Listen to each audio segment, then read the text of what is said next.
Hi guys, welcome back my YouTube channel. So in this video we will talk about how to complete the revision of ECIPL and CMSL in just 4 days. और साथ के साथ हम ये भी जानेंगे कि जिनके बैकलॉग्स हैं वो किस तरीके से रिवीजन करें. So let's start the video. देखो, ये तो हमें पता ही है कि हमारा जो दोनों सब्जेक्ट है वो दो पार्ट में डिवाइडेड है, पार्ट ए पार्ट बी. लेकिन सबसे ज्यादा कंफ्यूजन क्रिएट होता है कि हम पार्ट ए पहले करें, पार्ट बी पहले करें, या पार्ट ए इम्पोर्टेंट है या पार्ट बी इम्पोर्टेंट है. लेकिन चैप्टर्स तो सारे इम्पोर्टेंट है, जो पार्ट ए में है जो पार्ट बी में है. देखो, क्योंकि मेरा ये 4th अटेम्प्ट है तो मुझे इतना तो पता है कि मैंने 3-4 बार जो पेपर दिए हैं और जो पेपर देखा है, मुझे उससे इतना तो ज़रूर पता है कि आप कुछ भी छोड़कर मत जाओ, क्योंकि हर एक चैप्टर में से कोई ना कोई क्वेश्चन ज़रूर आता है. जो चैप्टर हमें ऐसा लगता है कि नहीं यार ये तो वैल्यूएबल नहीं है, इसको हम बाद में भी कर सकते हैं, उसमें से भी आपको 5 नंबर का क्वेश्चन आ जाता है. ये मैंने खुद नोटिस किया है.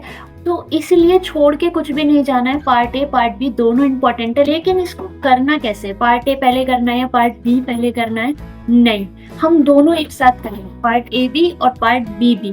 हम चैप्टर्स को पार्ट ए पार्ट बी के अकॉर्डिंग डिवाइड नहीं करेंगे, हम चैप्टर्स को मोस्ट इम्पॉर्टेंट और इम्पॉर्टेंट के अकॉर्डिंग डिवाइड करेंगे.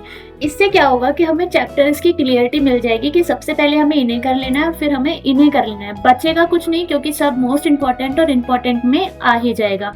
और पार्ट ए पार्ट बी किसी भी तरीके का कोई कंफ्यूजन भी क्रिएट नहीं होगा कि पार्ट ए इम्पॉर्टेंट है या पार्ट बी इम्पॉर्टेंट है. दोनों के चैप्टर्स को मोस्ट इम्पॉर्टेंट और इम्पॉर्टेंट के बेसिस पर डिवाइड करके आगे लिख दिया, तो आप स्क्रीनशॉट ले लेना.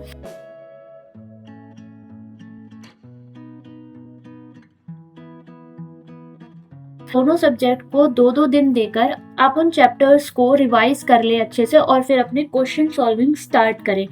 और अब हम बात करेंगे जिनके बैकलॉग्स हैं वो किस तरीके से अपना रिवीजन करें. सो देखो, पहले तो आपके बैकलॉग्स हैं तो आप सिलेबस अब कंप्लीट कर ही नहीं पाओगे, तो आप सिंपली मैराथन्स देखो. 2 दिन दो आप दोनों सब्जेक्ट के मैराथन्स को, दिन में रात में मत सोने की जरूरत नहीं है, फिलहाल नहीं है जरूरत, ठीक है.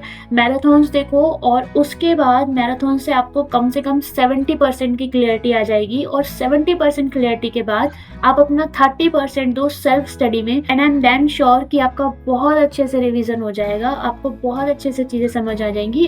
और मैराथन से सिलेबस कंप्लीट करने के बाद आप रिवीजन कर सकते हैं जैसे मैंने वीडियो में बताया उस तरीके से. दैट्स ऑल गाइस, इस तरीके से आप अपना CMSL और ECIPL का रिवीजन स्टार्ट कर सकते हैं. और अगर वीडियो अच्छी लगी हो तो कमेंट करके जरूर बताना. And thank you so much. Bye guys.